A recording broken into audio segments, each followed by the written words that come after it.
Hi guys, welcome to another video. For those who are new to this channel, my name is Paresh and I am currently pursuing my Masters in Computer Science from the University of Texas at Dallas. This video is primarily for those who are planning to pursue their Masters in the field of electrical engineering. So did you ever think about studying in an Ivy League? So do you know what is it required to get into an Ivy League? Let's consult Gautam, who is currently pursuing Masters in Columbia in the field of electrical engineering. So let's dive into the topic. So, hello everyone. Today we have someone from one of the best universities in the world. So, we have Gautam Sharma today. So, Gautam, could you please tell us about yourself? Hi, I did my undergrad in SM University. I graduated in 2017. My undergrad was in electronics and communication engineering, and I joined Columbia in spring 2020. Here, my specialization is analog integrated circuit design in electrical engineering department. That's fantastic. So, what did you do after completing your undergraduate study? It was not a very clear path for me back then because I was still in dilemma whether to pursue higher education or join engineering services because joining joining engineering services or joining ISRO was my dream back then. Honestly speaking, I didn't even expect myself to be at Columbia even an year from now back then. So I attempted ESC twice. I attempted GATE once, but the results were not very good for me to get into a good IIT. So I just wanted to pursue a course which I consider core of my interests, which is analog circuit design. And in late 2019, I set up in mid 2019, I started applying to colleges. I applied to TAMU, I applied to UIUC, USC, ASU, and Columbia. That's great. And hmm, What was your GRE and TOEFL score?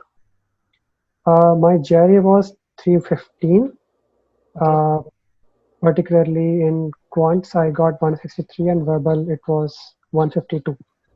that's good. And what about TOEFL? My TOEFL was 102. Okay, that's great. Uh, uh, Among all the universities where you applied, from which all university did you receive an admit? I received admits from TAMU, Arizona State University, and Columbia. Okay, and what And you? in Okay, yeah, in all university, I applied for the same specialization. So it was analog circuit design in all of them. okay. Did you ever give it a thought about pursuing a master's at TAMU, not in Columbia? Yeah, I thought about it a couple of times. It was when I joined Columbia that I had uh, got introduced to some friends who even had admits from TAMU, but had come to Columbia. So they said that Columbia is better when it came to analog circuit design courses. So it all depends on the specialization actually. You can compare two different set of colleges or different schools, different programs on a head-to-head basis. You need to consider cost. Yes, cost is important, and at the same time, you cannot compromise on the quality of courses and the reputation of faculty that teaches. That's great. Gautam, could you tell us about the semester fee that you pay at Columbia and a bit about your living expenses? Yes, for spring 2020, I paid close to 29K, Okay. and for fall 2020, upcoming fall 2020, I'll be paying close to 28K. And for the and for living, it comes around $1,100 per month. Okay. Like living totally depends on the rent you pay. Rent is a major portion, like it can cost up to 60 to 70% of your living expenses here in New York. Okay. The rest all goes to your food and whatever interest you pursue here. And if you take trips in the subway. Like right now, it's not possible to have it, but if you travel too much and you visit a lot of sites, it certainly costs. So it all depends on how you stay. Okay. So if we convert the tuition fee in INR, so how much do you expect to pay for your entire graduation? Yeah, for entire graduation for tuition and For living. tuition, just tuition. Okay, for just tuition, it should cost me close to 65 lakhs. Okay, that's cool. And that's cool. And how tough is it to get into an IV? Like, could you tell us like what is it required to get into an IV? I can speak for all IVs because the kind of application I prepared and the kind of colleges I targeted, Colombia was the only IV I applied to, so I can speak for others. But in Colombia, Yeah. uh, you need to have a decent GRE and TOEFL. That's the first thing. And GRE and TOEFL are just the basic sanity checks. They're the primary part of packages, but not the only part of the entire application package you have. They consider your undergrad GPA. Okay. They consider your extracurriculars in undergrad, any certification courses, or if you had any research paper, your projects.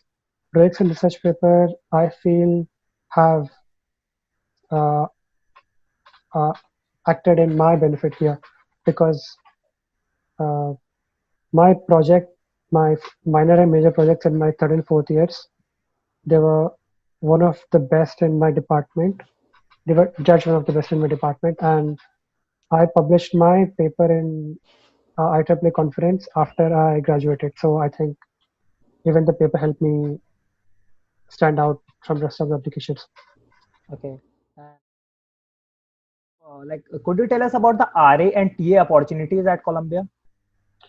When it comes to RA and TA, you if you are PhD admit here, then of course you can have you can start TAing in your first semester. But for master students whose course duration is only for 3 semesters, you need to prove yourself in the first semester, and then if you're good enough in the first semester, get good enough grade in your first semester, then in that particular course or in the course that's very relevant to the course you have taken in first semester, you can TA for a maximum of 2 times. Okay. So suppose if I did good in analog circuit design in my first semester, I can I can TA for that semester. I can TA for that course in my third semester because that course will be repeated in my third semester, and I can as well TA for undergrads in uh, electronic circuit design. So you can TA in your second and third semesters from if you are a master student. Okay. How competitive is the Columbia environment? People say that the environment in Columbia is too competitive. Like you always have to study too hard. No, I don't accept that because it all depends on the school you're studying in. Basically, the applicant, that not the applicant, the student pool you have in each department. Suppose in computer science you have a lot more many students than electrical engineering, Okay. so they will have to handle more pressure and competition than big guys in electrical do. And in electrical engineering, as far as I am aware, it even depends on the specialization or the track you choose. So in electrical engineering, we have people interested in machine learning to take courses pertaining to AI and machine learning. They have higher class strengths and as a result, they have higher competition.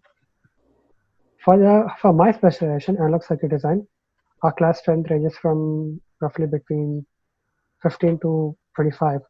So we are more collaborative and friendly in our approach to other students. We don't tag ourselves too competitive, like what you said. Okay. So can you suggest our audience some of the good colleges in United States for electrical engineering? For electrical engineering, once again, you can't bunch colleges into like the best, average, and best, good, and the average. It all depends on the specialization that you aim for. Like in electrical engineering, you have communications, you have analog circuit design, you have robotics, you have machine learning, and it all you can rank each of the universities in the US in each of the tracks I have mentioned. So when it comes to analog circuit design and the core electronic subject where you design chips, uh, the ones which are good on par with Columbia, I would say it's TAMU. Yes, definitely TAMU. Then it's UCLA, UC Berkeley, then Georgia Tech, UC San Diego, mm, University of Washington, Oregon State University. Uh, I think that should sum up most of the universities that have good analog circuit design programs in the electrical engineering departments. I'm not really sure about the other ones because I have not researched about them yet, like when I was applying to universities. Okay, and can you tell us about the job opportunities after graduation, like from what you have seen from your seniors? Okay, in electrical engineering at Columbia, my seniors, my batchmates get placed in Qualcomm.